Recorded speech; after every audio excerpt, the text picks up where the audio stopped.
sa akin ng camera. Ayun yung camera ata. Saan ba? Ano ba yan? Ayan, setting. Camera. Ayan, tapos ibaba mo siya. Ayan. Ayan, triple back. Ayan. Back triple? Ayan, oo. Ayan.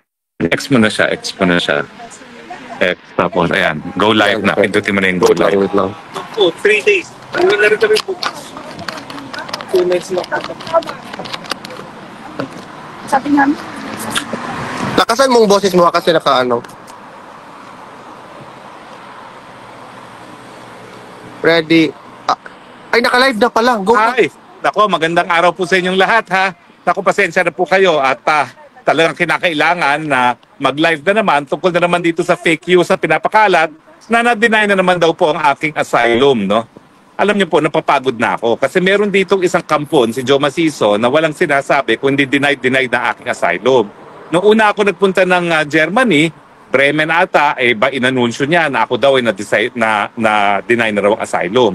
Lately, gumawa siya ng napakahabang artikulo pa sa Facebook at sinabing na-deny na raw at pinadala raw sa Germany yung aking papeles, no, dahil daw sa tinatawag na Dublin Rules.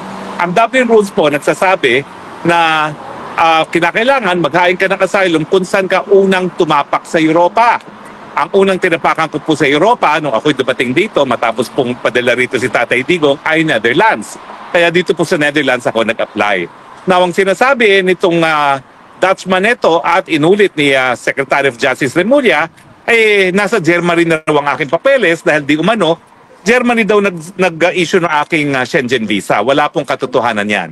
Fake news po yan on 2 grounds. Hindi po Germany ang nag-issue ng Schengen visa ko. Hindi po Germany. Kaya walang kahit anong possibility na Germany ang mag-handle ng aking asylum. Pangalawa, hindi po totoong na-deny.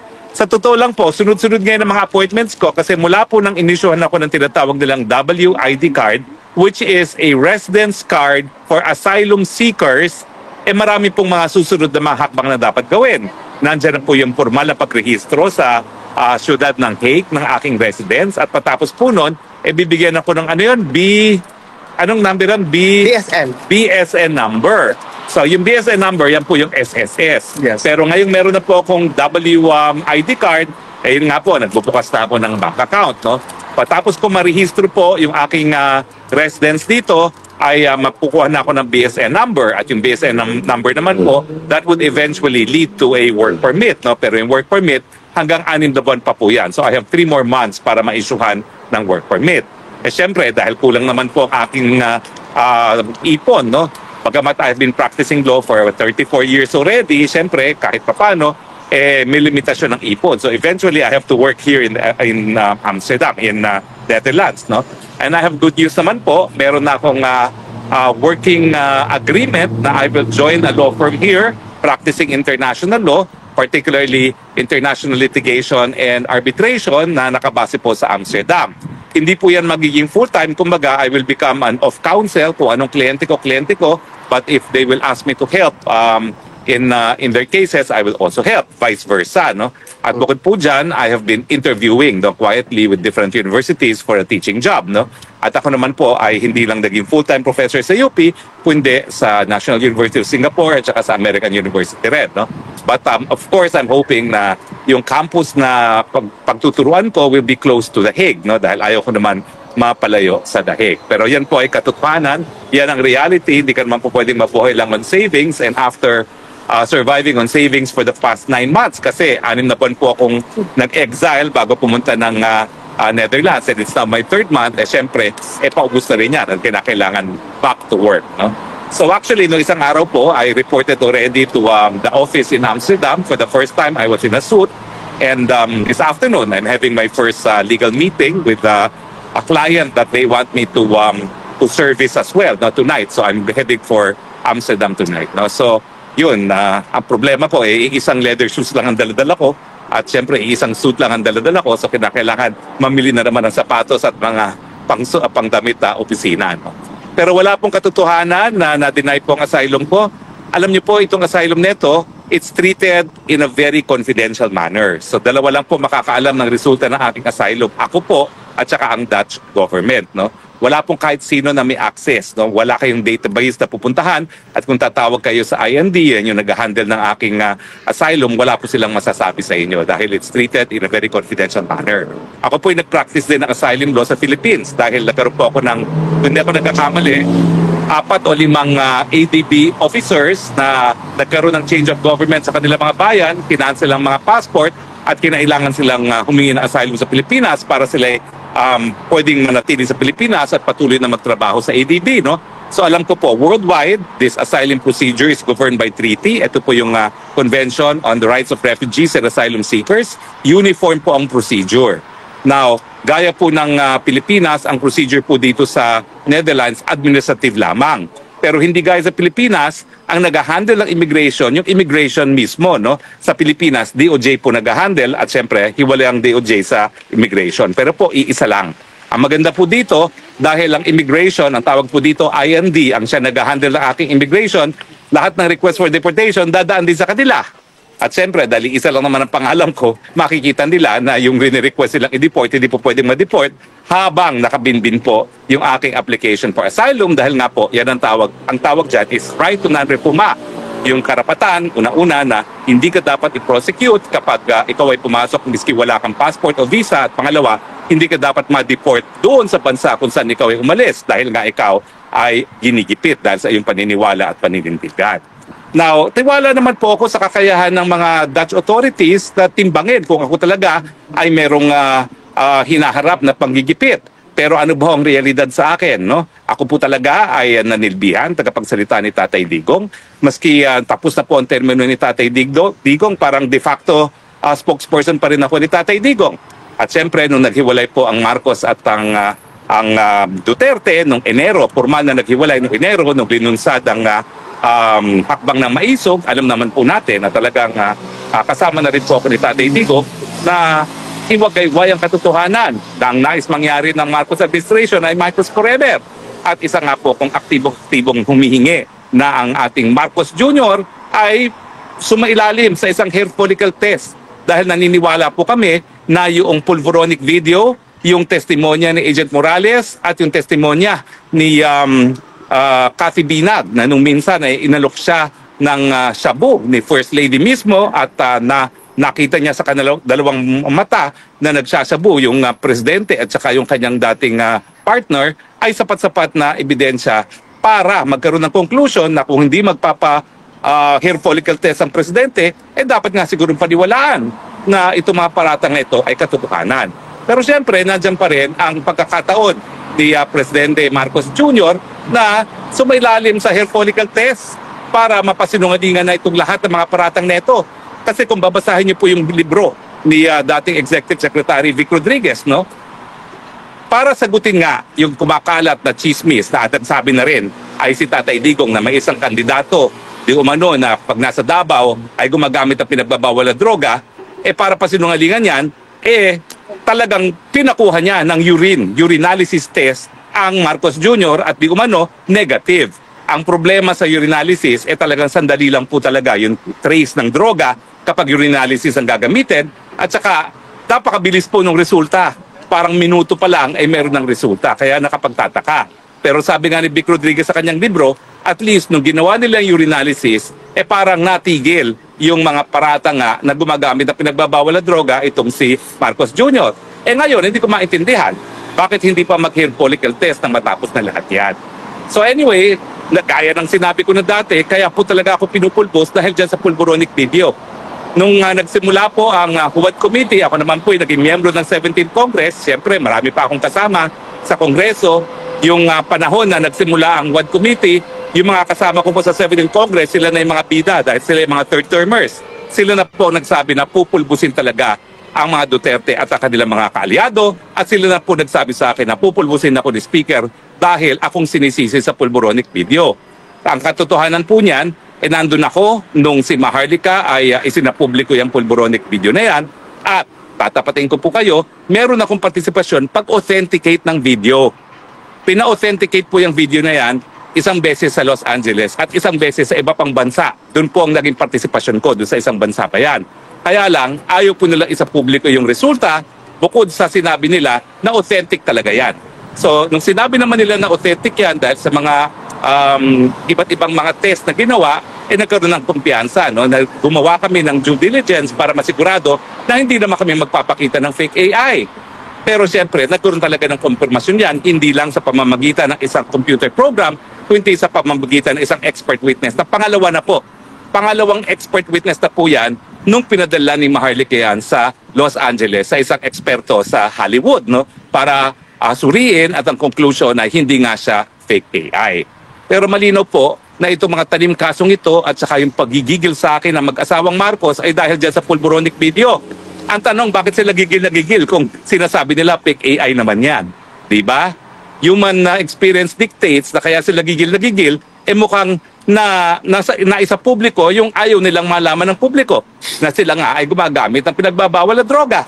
Pero alam nyo, lumang balita na naman yan kaya nga hindi ko alam ba't sila gigil na gigil sa akin. Rolling Stone Magazine, nung estudyante pa sa Oxford, hindi po siya nagtapos pero nag-aral siya sa Oxford, sinasabi na siya ang taga-bili ng kilong cocaine para sa kanya at para sa kanya mga kaibigan sa Oxford, di ba? Yan po yung nakasulat. Ba't di nila dinamanda ang Rolling Stone Magazine kung yan ay hindi totoo? Pag sinama-sama mo yung mga ganyan, yung artikulo, yung testimonya ni Agent Morales na meron siyang informant na nakakita talagang gumagamit sila ng pinagbabawal na droga sa isang condominium dyan sa Makati, si Cathy Binag at saka yung sinasabi ni Presidente Duterte, talaga namang hindi ka na masisisi kung ikaw ay maniniwala na siya ay gumagamit ng pinagbabawal na droga. Well, lahat naman po itong mga test nito, magagamit po lahat yan. Kasi ako naman, sinampahan din ako ng disbarment dahil dyan sa pulboronic video na yan. At syempre, ang ating depensa, linagay muna natin yan sa isang computer test program para malaman kung yan ang AI. At ang resulta ay, it is not AI at po pwedeng puntahan mismo ng hukuman yung same site na ginamit namin, no? Para malaman na hindi siya fake AI. Pangalawa, yung formal na pag-aaral na ginawa ng isang Los Angeles expert. Hindi pa po kami nag-give up doon sa unang nag-authenticate niyan. Kaya lang kasi, yung nag-authenticate ay kabahagi ng isang gobyerno. At ayaw ng gobyerno na yon na maapektuhan ang bilateral relations kung sila ay maglalabas ng report na talagang hindi yan fake AI dahil na-recognize sila kung sino yung nasa video. Nung nalaman nila na presidente ng Pilipinas yung sa video, doon sila nagsabi, hindi kami maggagawa ng written report. Sasabihin lang namin sa inyo na authentic talaga yan kasi pag ginawa namin ng written report, maapektuhan yung samahan ng bansa nila at ng bansa ng Pilipinas. Pero wag po kayo magkaroon ng kahit anong duda. Authentic po, thrice over yung pulboronic video. Dahilan kung bakit talagang gusto nila akong dikdikin, dahilan kung bakit ngayon ako'y humihingi ng asylum, ang basehan ko po ay yung unjust prosecution. Yung wala talagang saysay na paglilitis sa akin ng tanim kaso. Pantakin ninyo, non-bailable. Syndicated human trafficking. Walang kahit sinong biktima na nagsasabi na rinecruit ko sila, na gumamit ako ng dahas para pagsamantalahan ang kanilang gawain.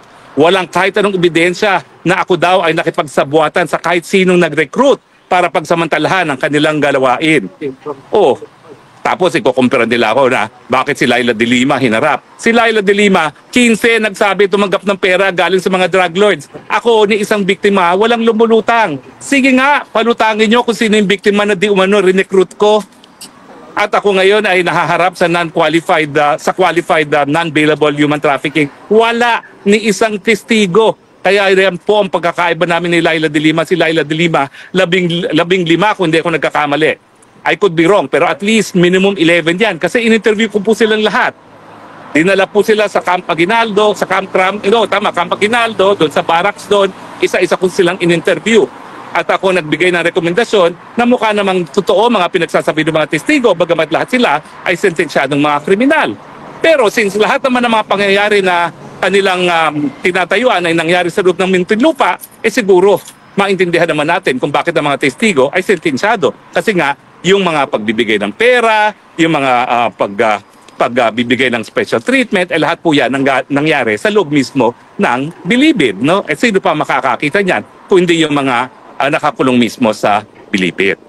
So anyway, importante lang po na pasinungalingan ko na naman ang latest na sinasabi ni Secretary Remulla at bibigyan ko lang kayo ng paalala ha.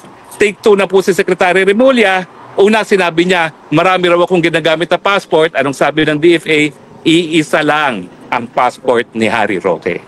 Ngayon na naman, sinabi nila, denied ng asylum, sinasabi ko, nako, wishful thinking po yan para ako'y mapauwi, makulong, madikdik dahil sinisisi nila ako sa pulboronic video. Hindi po yan mangyayari. At habang sila ay patuloy na nagsasalita na nais talaga nilang makuha si Harry Roque, lalo pong lumalakas sa aking kaso para sa aking asylum. So dapat nga po siguro mag-thank you ako, pero siyempre, mas gustuhin ko na matapos na itong rehimen ng Marcos Jr. dahil talagang napakatindi na po na mga hinaharap ng ating kababayan. Hindi po solusyon si Marcos Jr. Siya po ang pangunahing problema natin, nadagdagan pa ng gera ngayon sa gitnang silangan. And talking about the war, o ano na, mantakin mo, 17 na mga public officials, hindi niya alam kung paano iuwi. Alam niyo ba kung ilang milyones ang mga kababayan natin na nagtatrabaho sa Middle East? Hindi mo lang naman i-repatriate yung mga nasa Israel at nasa Iran. Pag yan po ay pumutok, magkakampihan yan, buong gitnang silangan yan. Milyon-milyon po ang dapat nating repatriate. Nasaan ang plano po? Ordinaryong bagyo, ang sinabi ni Marcos Jr., anong gagawin natin? Lalo na ngayon, milyon-milyon na kinakailangan na uwi, kakamot na naman ang ulo yan. Anong gagawin natin? Ulitin ko po ang hamin ko sa kanya. Siguro po dahil talagang hindi nyo kaya at talaga kung talaga kayo ay merong karamdaman po talaga yan, yung drug addiction. Hindi ko po sinasabi na yan ay kasalanan. Yan po ay karamdaman. Yan po isang health issue. Yan po ay serious illness. Magpagamot na muna. Hindi ka naman kinakailangan mag-resign. Magpagamot ka, mag-leave ka, ibigay mo ang pagiging presidente kay Inday Sara nang sa ganun, meron namang tamang pag-iisip ang haharap sa problema ng gera sa gitnang silangan. Alam mo, talaga yung mga mangyayari sa atin, problema sa langis, problema sa repatriation, napakahirap niyan. Bakit? 3 taon na nakaupo si Presidente Marcos Jr. Itinigil niya yung sinimulan namin sa Duterte administration na naghahanap kami ng alternatibong mga bansa na pagkakalapan, pagkukunan ng langis at mga gasolina. Na-identify na po namin ang Russia, ang ano pa ito? Hindi Uzbekistan, ang ano pa ba yung mga one of the stand countries na pagkukunan. Kaya lang po, hindi nagkaroon ng sapat na panahon para ipatupad. Tinigil po ng Marcos administration. Hindi ko po alam kung bakit. Dahil sunod-sunura sa mga Amerikano dun sa sinasabi nilang sanctions. Pero tignan nyo naman yung mga bansang China, bansang India, pati ang Turkey. Wala silang pakialam dun sa sanctions ng Amerika. Basta kinakailangan nila ng langis, kumuha sila ng langis dahil mas mura at readily available. At ngayon, saan tayo kukuha ng langis pag nagputukan? Pag nagputukan po yan, 90% na lahat ng langis natin galing sa gitnang silangan. Saan tayo kukuha? Walang preparasyon. Ni hindi man lang tayo nakikipag-usap sa mga karatig bansa natin na mayroon langis. Malaysia, Indonesia, Thailand. Siguro dapat ngayon, nakikipag-usap na tayo. Pati Vietnam, may sariling ano rin yan, langis. Dapat makipag-usap na tayo, makipagsunduan tayo, nabibigyan tayo ng prioridad para bumili ng langis. Kasi pag nagputukan yan, hindi lang mamahal ang langis, wala ka pang makukuha kasi walang maglalayad na tangke papunta ng Middle East habang nagpuputukan. So importante po magkaroon ng alternatibong pag-aangkatan ng langis. Gawin na po yan. Ayan, miski hate ko Marcos administration, tinuturuan ko na po kayo. Dahil ang mga anak ko nandyan, ang mga kamag-anak ko nasa Pilipinas pa rin, wala rin po silang mabibiling gasolina kapag nagputukan. Alam ko naman ang gagawin nyo, mag-iimba kayo para mga sarili nyo at mga kaanak nyo at mga kaibigan nyo, kayo lang ang gagalaw sa kalye dahil kayo lang may gasolina. Pero para po sa alang-alang na sa aking mga kapamilya na nasa Pilipinas pa, maghanap na po kayo, unahin nyo na po ang ASEAN, makipagkasundo na kayo na bibigyan tayo ng langis. Pangalawa po, Russia! Ang lapit-lapit po ng Vladivostok sa atin, nasa norte lang yan. Pwede po, meron pong pipeline doon ng langis. Doon natin i-load at ibaba natin. Alam nyo ba, napakalapit lang yan? Halos kasing layo lang yan ng Japan sa atin. Pipick upin ang mga tankers doon, dadalhin sa atin. Makipagkasundo na pa kayo sa Russia. Nakukuha tayo ng langis galing sa Vladivostok. Hindi po pwede na dadaan ng Middle East dahil putukan nga po doon. Walang maglalayag na oil tanker pag nagpuputukan na sa Middle East. Ngayon nga lang po, laki na tinaas ang presyo ng gasolina at langis dahil nga po sa putukan, yung insurance, yung probability na madadama yung mga naglalayag ng langis, napakataas po. At siyempre, Amerika po at saka Canada. Alam natin mahal ang transportasyon. Pero kesa wala, makipagpirmahan na po kayo ngayon. Dahil kung hindi po, mauubos din po yung supply galing sa Russia, sa Amerika, sa Southeast Asia. Tama na po ang pagkakamot ng ulo. Ay nako, imbis na atupagin itong mga dapat gawin dahil nagigera sa Middle East, inuubos ang panahon, ang resources, ang pera ng gobyerno para bilhin ang boto ng mga senador sa parating na impeachment trial ni Inday Sara Duterte. Mahiya naman kayo, wag nyo nang gamitin ang pera ng taong bayan para dyan sa makonvict si Inday Sara. Gamitin nyo na po para umangkat ng langis dahil kung wala po tayong langis, titigil po ang ekonomiya. Literally, magugutom ang taong bayan. Sa tingin nyo ba, lalo kayong tatagal sa posisyon kung ngayon kalahati, gutom na yung kalahati pa, magugutom na rin. Ay nako, please lang po, itigil na ang politika. Lalo na ngayon na mayroong putukan sa gitnang salangan. Hanggang dyan na lang po kasi mahaba-haba na. No? Pero maya-maya po, ang report ni Congressman Pulong dun sa dalaw niya ngayon kay Tatay Tico. Maraming salamat po. Maya-maya po, babalik tayo. I love you, Philippines. The only country that I have. The only country that I love. God bless the Philippines. Bye. Bye.